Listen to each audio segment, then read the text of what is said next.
তো থার্মোডাইনামিক্সের আজ সেকেন্ড ক্লাসে আজ আমরা নেক্সট কিছু টপিক নিয়ে আলোচনা করব। দ্যাট ইজ ফার্স্ট ক্লাস আমরা যেখানে শেষ করেছিলাম, that is thermodynamic process. What is thermodynamic process? না, কোনো একটা থার্মোডাইনামিক সিস্টেম যখন তার নিজের স্টেটটাকে একটা অবস্থা থেকে আর একটা অবস্থায় নিয়ে যায়, যে পদ্ধতির দ্বারা সে নিয়ে যেতে পারে, this is called thermodynamic process. তো আমরা এই থার্মোডাইনামিক প্রসেস নিয়ে আলোচনা করেছি। থার্মোডাইনামিক প্রসেস, থার্মোডাইনামিক প্রসেস বা থার্মোডাইনামিক যে প্রক্রিয়াগুলো, আমরা একটা অ্যাঙ্গেল থেকে থার্মোডাইনামিক প্রসেসগুলোর ক্লাসিফিকেশন করেছি। That is isothermal process, isobaric process, isochoric process. একই রকমভাবে অ্যাডিয়াবেটিক প্রসেস, সাইক্লিক প্রসেস, এই ক্লাসিফিকেশনগুলো আমরা প্রসেসে করেছি। আমরা একটা সেকেন্ড অ্যাঙ্গেল থেকে থার্মোডাইনামিক প্রসেসকে ক্লাসিফাই করতে পারি। কি অ্যাঙ্গেল থেকে? দ্যাট ইজ, ধরো এইটা আমার একটা থার্মোডাইনামিক সিস্টেম, এখানে একটা আদর্শ গ্যাসকে এরকম একটা ফ্রিকশনলেস পিস্টন দিয়ে আমি আটকে রেখেছি। এইটা আমার কাছে একটা সিস্টেম। এই সিস্টেমটা তার স্টেটটাকে চেঞ্জ করে, ধরো এই স্পেসিফিক স্টেটে তার যে ভেরিয়েবল হচ্ছে P1, V1, T1। এইবার এই থার্মোডাইনামিক সিস্টেমটা তার স্পেসিফিক স্টেটটাকে চেঞ্জ করে এই রকম একটা স্টেট অ্যাটেন্ড করতে চাই, যে স্টেটের ক্ষেত্রে তার থার্মোডাইনামিক ভেরিয়েবল গুলো হলো কি P2, V2, T2 সাপোজ। তো এই রকম একটা থার্মোডাইনামিক সিস্টেম যদি একটা স্টেট থেকে আরেকটা স্টেটে রিচ করতে চায়, কিভাবে সেই স্টেটটা অ্যাটেন্ড করা তার পক্ষে সম্ভব? অর্থাৎ ডিউরিং মেকানিক্যাল অপারেশন, অর্থাৎ কি ধরনের মেকানিক্যাল অপারেশনের ফলে এই সিস্টেমটা P1, V1, T1 থেকে P2, V2, T2 তে আসতে পারে। অর্থাৎ আমি বলতে চাইছি, এই থার্মোডাইনামিক সিস্টেমের ওপরে থাকা পিস্টনটা, সেই পিস্টনটাকে মুভ করালে, ধরো আমি মেকানিক্যালি পিস্টনটাকে মুভ করিয়ে এই জায়গায় নিয়ে আসতে চাইছি, তাহলে এই মুভমেন্টটা কিরকম ভাবে ঘটবে? অর্থাৎ এই একটা স্টেট থেকে আর একটা স্টেটে তার মেকানিক্যাল অপারেশন কোন পদ্ধতিতে চালিয়ে আমি তাকে স্টেটটাকে চেঞ্জ করতে পারি, এর উপর বেস করে যে কোনো থার্মোডাইনামিক প্রসেসকে আমরা দুটো ভাগে ভাগ করতে পারি। কিভাবে, কি রকম মুভমেন্ট? দ্যাট ইজ, এই স্টেপটাকে দেখো, আমরা যদি আগে ক্লাসিফিকেশনটাকে সেরে নিই, তাহলে দেখো এখানে আমরা বলতে পারি first reversible process and second হচ্ছে irreversible process। তো what is reversible, what is irreversible process? এইভাবে এই প্রসেসকে ক্লাসিফিকেশন করার কারণ হচ্ছে, এই যে কোনো থার্মোডাইনামিক সিস্টেম একটা স্টেট থেকে আরেকটা স্টেটে রিচ করছে কিভাবে, কি ধরনের মেকানিক্যাল অপারেশনের ফলে আমি এই স্টেট থেকে এই স্টেটে যেতে পারছি, এর উপর ভিত্তি করে আমরা প্রসেসকে দুটো ভাগে ভাগ করছি। What is reversible process? Reversible কথার অর্থ হচ্ছে, রিভার্সিবল মিন্স পরাবর্ত প্রক্রিয়া। অর্থাৎ এই যে প্রক্রিয়াটাকে ঘটিয়ে আমরা সিস্টেমের স্টেটটাকে এই অবস্থা থেকে এই অবস্থাতে নিয়ে যাচ্ছি, এখানে রিভার্সিবল প্রসেস যদি আমি বলি, তাহলে সেটা ইন্ডিকেট করছে কি না, এই যে পিস্টনটা বর্তমান অবস্থায় ছিল, সেই পিস্টনটার ওপর আমরা যদি খুব সামান্য পরিমাণ একটা অপারেশন ঘটাই, অর্থাৎ পিস্টনটাকে খুব সামান্য পরিমাণ ওপর দিকে তুলি, কতটা সামান্য? না, ইনফাইনাইটসিমাল পরিমাণ সামান্য, অসীম, মানে খুবই ক্ষুদ্রতম একটা পরিবর্তন আমরা করলাম এই পিস্টনের ওপর, যাতে পিস্টনটা এই অবস্থা থেকে জাস্ট ওপরের দিকে একটা অবস্থায় অ্যাটেন্ড করতে পারে, সামান্য কিছুটা উঠতে পারে। এবং এইটুকু পিস্টনকে তোলার পর আমি সিস্টেমকে অ্যালাউ করলাম কি, সাফিসিয়েন্ট টাইম অ্যালাউ করলাম, যে টাইমটাতে কি হবে, এই সিস্টেম যে সাম্যাবস্থাটাই ছিল, সেই সাম্যাবস্থাটা পিস্টনটা তোলার ফলে যেটা নষ্ট হয়ে গেল, সেই সাম্যাবস্থাটা ফার্দার যাতে ফিরে পেতে পারে, সেই সাম্যাবস্থা ফেরার জন্য যতটুকু টাইমের প্রয়োজন, সেই টোটাল টাইমটাকে আমাকে অ্যালাউ করতে হবে এই সিস্টেমকে। যখন সে পুনরায় সাম্যাবস্থায় ফিরে এলো, তখন আমি ফার্দার আরো একটা ক্ষুদ্র পরিবর্তন করতে পারি। ক্ষুদ্র পরিবর্তনের ফলে আরো পিস্টনটাকে আবার একটু সামান্য পরিমাণে তুলে নিলাম, তুলে নিয়ে আবার তাকে একটা সাফিসিয়েন্ট টাইম অ্যালাউ করলাম তাকে ফার্দার ইকুইলিব্রিয়াম রিচ করার জন্য। তো যদি আমরা প্রসেসটাকে ঠিক এই রকম ইনফাইনাইটসিমাল অ্যামাউন্ট, খুব ক্ষুদ্র ক্ষুদ্র অ্যামাউন্ট পরিবর্তনের মধ্য দিয়ে আলটিমেটলি এই জায়গাতে নিয়ে যেতে পারি, this types of mechanical operation, এই ধরনের মেকানিক্যাল অপারেশনের ফলে যে যে প্রসেসটা সংঘটিত হলো, this is called reversible process. আমরা এক্ষেত্রে বলতে পারি যে এই প্রক্রিয়াটা আমার কাছে একটা পরাবর্ত প্রক্রিয়া। তার মানে হোয়াট ইজ দ্য পরাবর্ত প্রক্রিয়া? পরাবর্ত প্রক্রিয়াতে সিস্টেমের প্রতিটি স্টেপে সিস্টেম সে তার রিভার্সিবিলিটি বা থার্মোডাইনামিক যে ইকুইলিব্রিয়াম, সে প্রতি স্টেপে সেই ইকুইলিব্রিয়ামটা মেনটেন করবে এবং সিস্টেমটা বোথ সাইডে ইকুয়ালি রান করবে, এবং সেটা সম্পন্ন হতে একটা ভীষণ অনেকখানি সময়ের প্রয়োজন হবে। এই সমস্ত কিছু মেনটেন করে কোনো একটা সিস্টেমকে একটা স্টেট থেকে আর একটা স্টেটে আমরা রিচ করতে পারি, যখন এই পার্টিকুলার এই ধরনের মেকানিক্যাল অপারেশনের দ্বারা সিস্টেমের স্টেটকে আমরা চেঞ্জ করব, তখন this types of process is called reversible process. এই ধরনের প্রক্রিয়াগুলোকে আমরা রিভার্সিবল প্রক্রিয়া বলবো। যদি আমরা ঠিক এইভাবে কোনো সিস্টেমের অপারেশনটাকে না ঘটিয়ে সাডেন মানে হঠাৎ হঠাৎ পরিবর্তনের দ্বারা একটা স্টেপের মধ্য দিয়েই সিস্টেমটাকে এই রিকোয়ার্ড স্টেটে পৌঁছানো সম্ভব, যদি সেটা করতে পারি, this types of operation, mechanical operation বা this types of process is called irreversible process. অর্থাৎ সিস্টেম ছিল P1 V1 T1 স্টেটে, আমি পিস্টনটাকে ধরে একটা স্টেপে হট করে এই জায়গা থেকে তার এই জায়গাতে রিচ করে নিয়ে চলে এলাম, একটা স্টেপেই, একটা লং স্টেপের মধ্য দিয়ে পিস্টনটাকে এই জায়গা থেকে এই জায়গায় তুলে নিয়ে চলে এলাম। তাহলে কি হলো?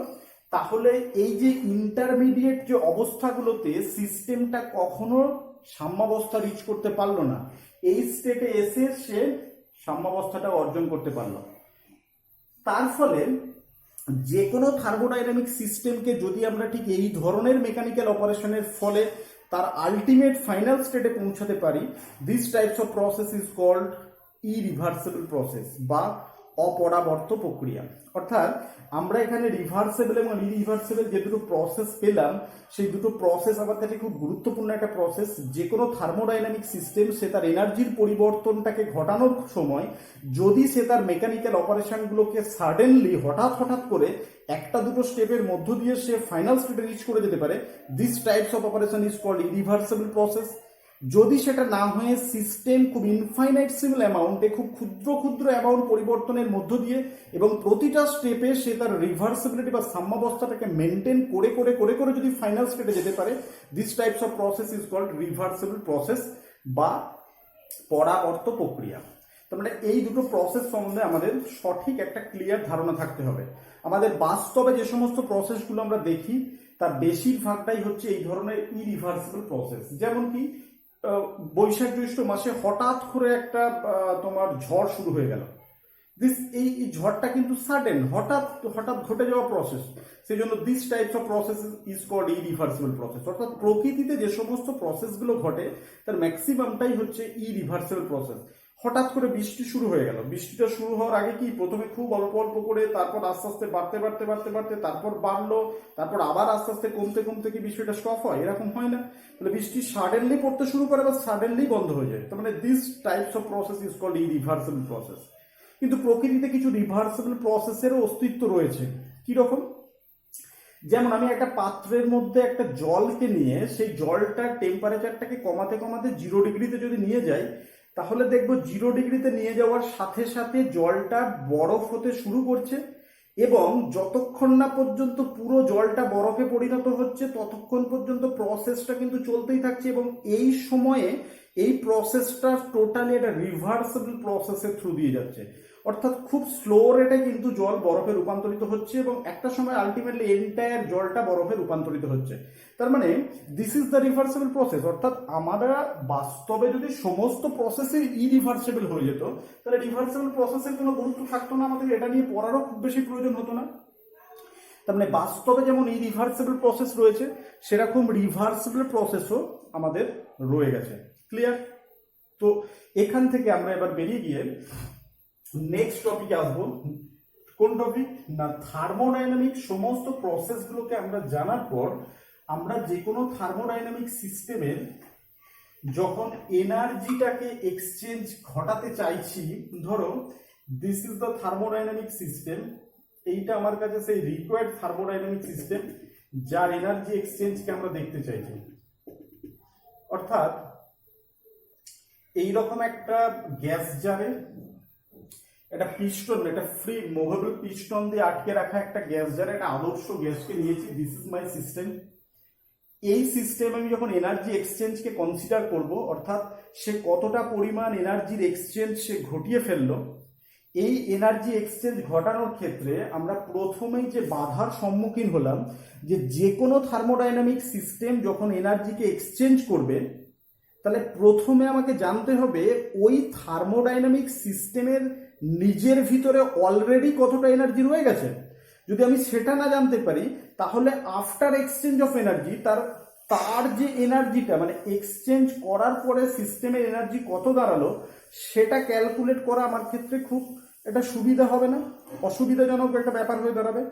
সেই কারণে আমরা নেক্সট টপিকে যে কোনো থার্মোডাইনামিক সিস্টেমের ক্ষেত্রে যখন এনার্জি ট্রান্সফরমেশনটাকে দেখতে চাইছি, সেখানে অলরেডি যে সিস্টেমটার এনার্জি ট্রান্সফরমেশন আমরা দেখতে চাইছি সেই সিস্টেমের ক্ষেত্রে সিস্টেম অলরেডি কি পরিমাণ এনার্জি এক্সিস্ট করছে সিস্টেমের ভিতরে সেটাকে আমাকে জানার প্রয়োজন, এবং সেটাকে নামকরণও ভীষণ এসেন্সিয়াল। অর্থাৎ সেটাকে আমাদের নামকরণ করতে হবে। ধরো আমার বডিটা যদি আমরা একটা থার্মোডাইনামিক সিস্টেম ভাবি, সেরকম XYZ প্রত্যেকের বডিটাকে আমরা একটা থার্মোডাইনামিক সিস্টেম হিসেবে কনসিডার করতেই পারি। এবার আমরা যখন আমার বডিতে কোনো এনার্জি এক্সচেঞ্জকে কনসিডার করব, দ্যাট ইজ বিবেচনা করব, ধরতো এনার্জি এক্সচেঞ্জ আমার বডি কিভাবে করতে পারে, ফুড সাপ্লাই যেভাবে আমি দেব আমার বডি সেভাবে এনার্জি পেতে পারে। যদি আমি খুব হাই এনার্জেটিক ফুড নিই তাহলে আমার শরীরে এনার্জি পরিমাণ বেশি হবে কম্পেয়ার টু কার ক্ষেত্রে যে তুলনামূলকভাবে লেস এনার্জেটিক ফুডকে সে অ্যাকসেপ্ট করছে। এইবার দুজনের বডিতে এনার্জির পরিবর্তনটাকে যদি আমাকে কনসিডার করতে হয় তাহলে অলরেডি আমার শরীরে কি পরিমাণ এনার্জি আগে থেকে রয়ে গেছে সেটা জানাটা আমার কাছে ভীষণ এসেন্সিয়াল। সেই রকম থার্মোডাইনামিক সিস্টেমের ক্ষেত্রেও যেটা আমি বলার চেষ্টা করছি সেটা জানাটাও ভীষণ এসেন্সিয়াল। যে কোনো থার্মোডাইনামিক সিস্টেম সেই সিস্টেমটা তার নিজের প্রয়োজনে যে এনার্জিটাকে সে ধরে রেখেছে বা যে এনার্জিটা অলরেডি ওই সিস্টেমের ভিতরে রয়ে গেছে, this types of energy is called internal energy বা অভ্যন্তরীণ শক্তি। ইন্টারনাল এনার্জি বা অভ্যন্তরীণ শক্তি অর্থাৎ যে কোনো থার্মোডাইনামিক সিস্টেম যে এনার্জিটা অলরেডি নিজের ভিতরে ধরে রেখে দিয়েছে সেই এনার্জিটাকে আমরা বলতে পারি ইন্টারনাল এনার্জি, যেটাকে আমরা প্রকাশ করি ক্যাপিটাল ইউ দিয়ে। অর্থাৎ ক্যাপিটাল ইউ বা ক্যাপিটাল ই দিয়েও কখনো কখনো প্রকাশ করা হতে পারে। This types of energy is called internal energy. যে এনার্জি সিস্টেমটা তার বাই বর্ন জন্মগতভাবে যে শক্তিটা নিজের ভিতরে রেখে দিয়েছে, this is called internal energy বা অভ্যন্তরীণ শক্তি। তাহলে অভ্যন্তরীণ শক্তি যখনই আমি জানলাম, what is the property of the internal energy, অভ্যন্তরীণ শক্তির ধর্মগুলো কি কি, বা কোনো একটা সিস্টেম থার্মোডাইনামিক সিস্টেম কিভাবে ইন্টারনাল এনার্জির অধিকারী হতে পারে। যে কোনো থার্মোডাইনামিক সিস্টেম হিসেবে আমরা এখানে যে সিস্টেমটাকে কনসিডার করেছি সেই সিস্টেমটাকে একটা আইডিয়াল গ্যাস সিস্টেম। সেখানে রয়েছে কি বিভিন্ন গ্যাসের মলিকুলগুলো রয়েছে। তো বিভিন্ন গ্যাস মলিকুলগুলো এই সিস্টেমে কি করছে না, তিন ধরনের ট্রানজিশন স্টেটে রয়েছে। একটা হচ্ছে রোটেশনাল, ভাইব্রেশনাল অ্যান্ড ট্রান্সলেশনাল। অর্থাৎ তিন ধরনের মোশনে থাকার ফলে এই translational energy, rotational energy and vibrational energy এই মলিকুলগুলোর ভিতরে অলরেডি অ্যাকুমুলেটেড হয়ে রয়েছে। এই টোটাল অ্যামাউন্ট অফ এনার্জিটাকে আমরা এই থার্মোডাইনামিক সিস্টেমের ইন্টারনাল এনার্জি দিয়ে প্রকাশ করছি। ক্লিয়ার? তো যে কোনো থার্মোডাইনামিক সিস্টেম তার অভ্যন্তরে থাকা যে মেটেরিয়াল, তার নিজস্ব তার অভ্যন্তরে থাকা যে শক্তি, সেই শক্তিটাই ইন্টারনাল এনার্জি বা অভ্যন্তরীণ শক্তি। এবার দেখো এই ইন্টারনাল এনার্জি বা অভ্যন্তরীণ শক্তি আমাকে জানার পর এই অভ্যন্তরীণ শক্তি কোন কোন বিষয়ের উপর নির্ভরশীল? অভ্যন্তরীণ শক্তি হচ্ছে সিস্টেমের একটা থার্মোডাইনামিক ফাংশন, একটা তাপগতীয় অপেক্ষক। বেসিক্যালি যে কোনো সিস্টেমের ইন্টারনাল এনার্জি বা অভ্যন্তরীণ শক্তিটা দেখো, এটা সিস্টেমের আমরা যে জিনিসগুলো আমরা অলরেডি জেনেছি, internal energy is a property of the কি এক্সটেন্সিভ প্রপার্টি, অর্থাৎ সিস্টেমের একটা অবস্থা, এই ভর সাপেক্ষ ধর্ম, অর্থাৎ এক্সটেন্সিভ একটা প্রপার্টি বা পরিমাণগত একটা ধর্ম। ফার্স্ট। 2 নম্বর কি, অন্তঃশক্তির মানটা কি সিস্টেমের নেচারের উপর ডিপেন্ড করে, অর্থাৎ আমি কি সিস্টেম কনসিডার করছি সেই সিস্টেমের ইন্টারনাল এনার্জি অন্য সিস্টেমের ইন্টারনাল এনার্জি থেকে ভিন্ন হতে পারে, অর্থাৎ internal energy system to system vary করে যেতে পারে। সেকেন্ড অ্যান্ড থার্ড, 3 নম্বর কি না, উষ্ণতা একমাত্র ফ্যাক্টর, টেম্পারেচার একমাত্র ফ্যাক্টর যে ফ্যাক্টরটা ইন্টারনাল এনার্জিকে পরিবর্তিত করতে পারে। অর্থাৎ আমাদের এখান থেকে এটা খুব ইম্পর্টেন্ট একটা পয়েন্ট আমাকে মনে রাখতে হবে, কেন টেম্পারেচার, আমি যদি এই আইডিয়াল গ্যাস সিস্টেমটা আমার কাছে একটা থার্মোডাইনামিক সিস্টেম হিসেবে কনসিডার করি, তাহলে এই থার্মোডাইনামিক সিস্টেম তার ভিতরে থাকা অভ্যন্তরীণ শক্তির উৎস কি, ট্রান্সলেশনাল, রোটেশনাল এবং vibrational motion of that molecule. এই মলিকুলগুলোর translational, rotational and vibrational motion একে এই ইন্টারনাল এনার্জি বা অভ্যন্তরীণ শক্তিটা প্রদান করছে। তাহলে আমি যদি এই সিস্টেমের টেম্পারেচারটাকে চেঞ্জ করি, টেম্পারেচার পরিবর্তনের সাথে সাথে তার translational motion, rotational motion and vibrational motion প্রত্যেকটার পরিবর্তন হয়ে যাবে। যদি পরিবর্তন হয়ে যায় তার ফলে ওই সিস্টেমটা টোটাল ইন্টারনাল এনার্জি বা টোটাল অভ্যন্তরীণ শক্তির মানেরও কিন্তু একটা পরিবর্তন আমরা এক্সপেক্ট করব। অর্থাৎ আমাদের এখান থেকে এই পয়েন্ট খুব ভীষণ একটা ইম্পর্টেন্ট পয়েন্ট, আমাকে যেটা মনে রাখতে হবে যে কোনো সিস্টেমের ইন্টারনাল এনার্জি বা অভ্যন্তরীণ শক্তিটা সিস্টেমের টেম্পারেচারের ওপর ডিপেন্ডেন্ট। টেম্পারেচার যদি পরিবর্তিত হয় তবেই ইন্টারনাল এনার্জির মানের পরিবর্তন ঘটা সম্ভব। টেম্পারেচার একই থাকলে ইন্টারনাল এনার্জি বা অভ্যন্তরীণ শক্তির মানের সে অর্থে কোনো পরিবর্তন আমরা দেখতে পাবো না। ক্লিয়ার? ফোর্থ আরো একটা প্রপার্টি ইন্টারনাল এনার্জি খুব গুরুত্বপূর্ণ, যেটা আমরা থার্মোডাইনামিক্সে যখনই আস্তে আস্তে থার্মোডাইনামিক্স এগোবে, এই ধরনের কিছু থার্মোডাইনামিক ফাংশন আমাদের এই থার্মোডাইনামিক সিস্টেমগুলোকে স্পেসিফিক ভাবে বোঝার জন্য নতুন নতুন করে একটা থার্মোডাইনামিক ফাংশন আমাদের প্রয়োজন হয়ে পড়বে। এই থার্মোডাইনামিক ফাংশনগুলোর নেচারগুলো আমাদের জানাটা খুব গুরুত্বপূর্ণ হয়ে দাঁড়াবে। দ্যাট ইজ, যে সমস্ত থার্মোডাইনামিক ফাংশনগুলো কোনো একটা থার্মোডাইনামিক সিস্টেমের স্পেসিফিক কোনো স্টেটকে মেনশন করে, দিস ফাংশন বা দিস অপেক্ষক ইজ কল্ড থার্মোডাইনামিক ফাংশন বা তাপগতীয় অপেক্ষক। এই তাপগতীয় অপেক্ষকগুলোর স্পেসিফিক কিছু ধর্ম রয়েছে। কি ধর্ম? এই অপেক্ষকগুলো এই থার্মোডাইনামিক সিস্টেমটা স্পেসিফিক্যালি এখন এই মুহূর্তে যে স্টেটে রয়েছে সেই স্টেট এবং সেই স্টেট ভেরিয়েবলগুলোর উপর ডিপেন্ডেন্ট, নাকি এই থার্মোডাইনামিক সিস্টেমটা কিভাবে এই স্টেট অ্যাটেন করেছে বা এই স্টেটে রিচ করেছে সেই পথের ওপর ডিপেন্ডেন্ট। এর ওপর ভিত্তি করে থার্মোডাইনামিক প্রপার্টিগুলোকে আমরা দুটো ভাগে ভাগ করতে পারি। অর্থাৎ থার্মোডাইনামিক ফাংশন বা তাপগতীয় অপেক্ষকগুলো বেসিক্যালি দু প্রকার। একটা হচ্ছে স্টেট ফাংশন, একটা হচ্ছে পাথ ফাংশন। অর্থাৎ যে সমস্ত থার্মোডাইনামিক ফাংশনগুলো থার্মোডাইনামিক্স পড়ার সাথে সাথে আমরা আসতে দেখব, সেই থার্মোডাইনামিক ফাংশনগুলোর একটা প্রপার্টি রয়েছে। কি প্রপার্টি না, এই ফাংশনগুলো কি সিস্টেমের স্টেট ফাংশন নাকি পাথ ফাংশন। তো আমাদের এটা খুব ভালো করে বুঝতে হবে, what is state function, what is path function. অর্থাৎ এই স্পেসিফিক থার্মোডাইনামিক ফাংশনটা, ধরো এই thermodynamic state P1 V1 T1 থেকে P2 V2 T2 স্টেটে অ্যাটেন্ড করেছে। স্টেট ফাংশন আমরা কোন ফাংশন থার্মোডাইনামিক ফাংশনগুলোকে বলবো না, যে থার্মোডাইনামিক ফাংশনগুলো কেবলমাত্র এই ফাইনাল স্টেটটার উপর ডিপেন্ডেন্ট।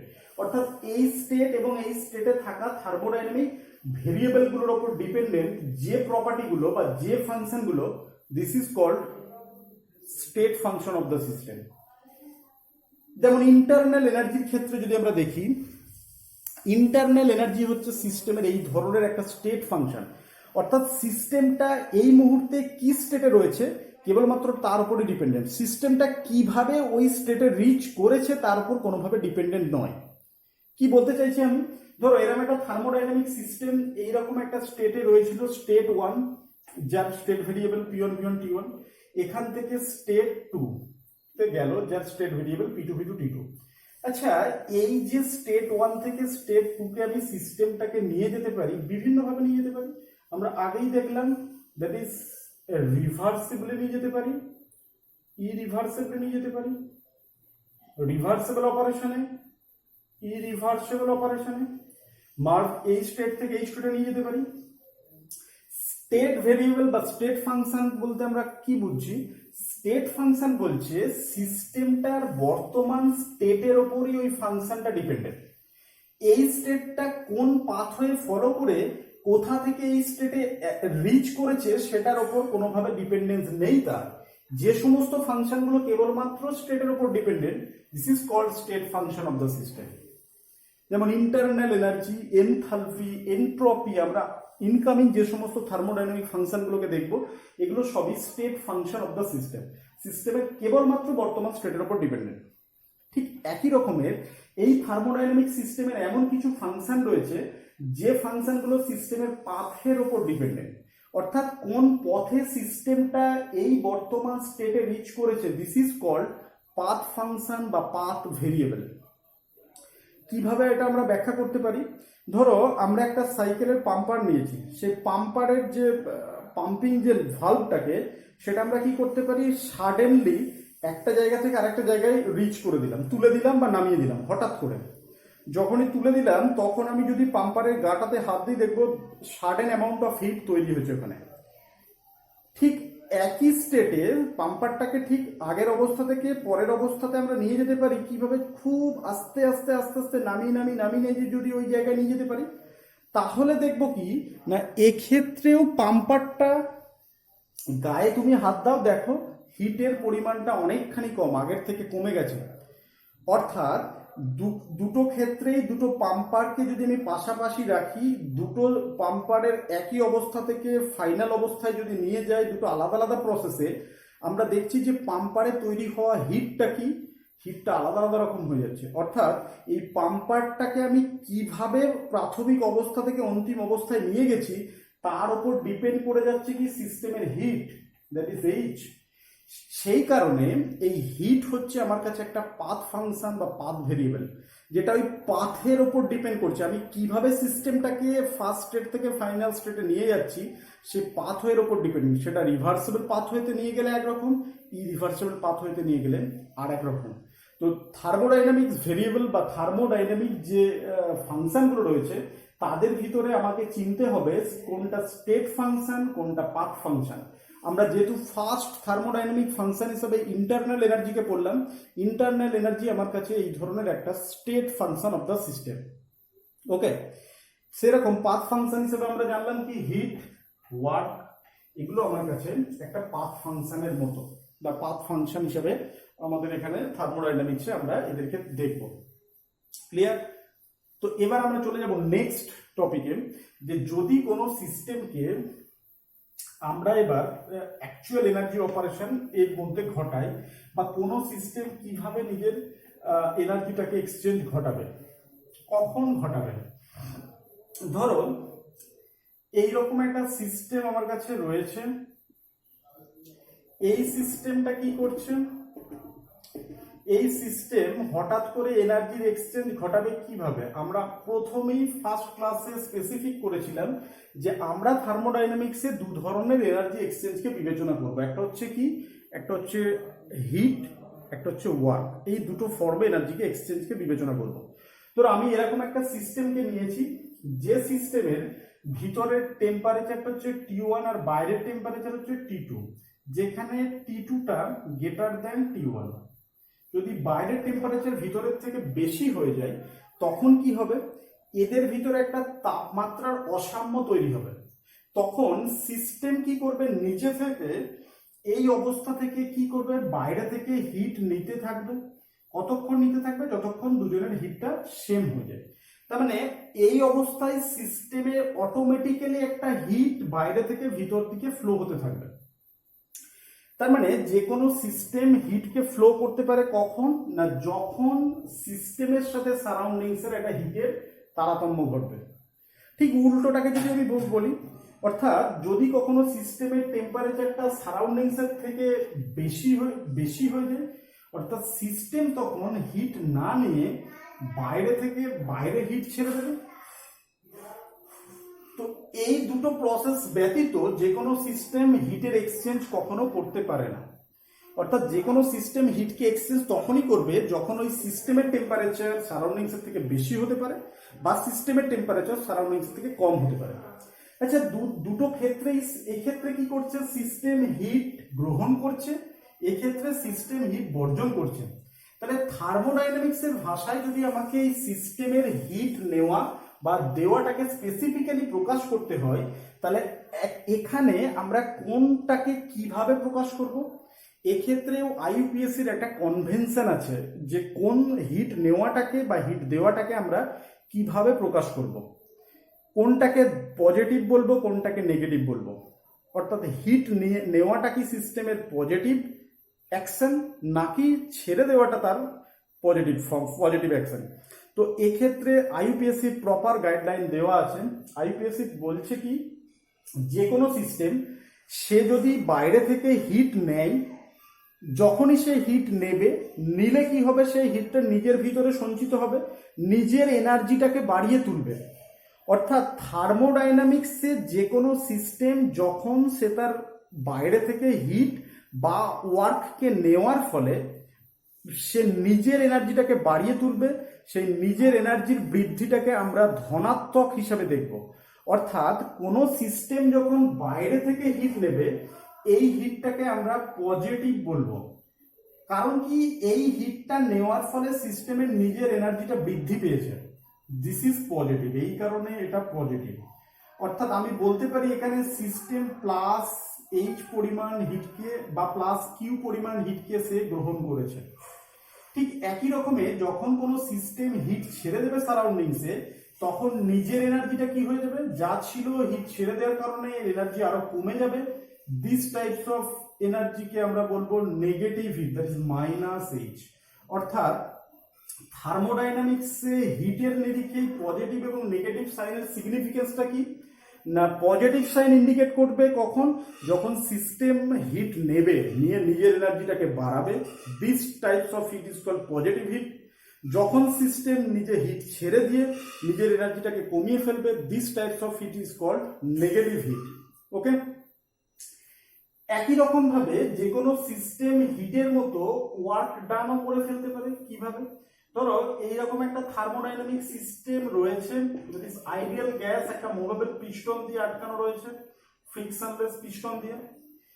যদি কখনো কোনো কারণে এই সিস্টেমের ভিতরে থাকা গ্যাসের প্রেসারটা বাইরে থাকা গ্যাসের প্রেসারের থেকে তারতম্য তৈরি হয়ে যায়, অর্থাৎ সিস্টেমের ভিতরে থাকা গ্যাসের প্রেসারটা বাইরের থেকে বেড়ে যায়, যদি বেড়ে যায় তখন কি হবে, সিস্টেমের এই পিস্টনটা ফ্রিকশনলেস পিস্টন, তাহলে এমনি আটকে রয়েছে, হঠাৎ করে প্রেসারটা বেড়ে গেলে সেই প্রেসারটা পিস্টনের ওপরে একটা বল প্রয়োগ করবে, সেই জন্য পিস্টনটাকে আস্তে আস্তে ওপর দিকে তুলতে শুরু করবে। ওপরের দিকে তুলতে শুরু করে কতক্ষণ পর্যন্ত পিস্টনটাকে তুলবে, যতক্ষণ পর্যন্ত ভিতরের বাইরের প্রেসারটা সেম না হয়ে যায়, ততক্ষণ পর্যন্তই এই পিস্টনটা উপরের দিকে উঠবে।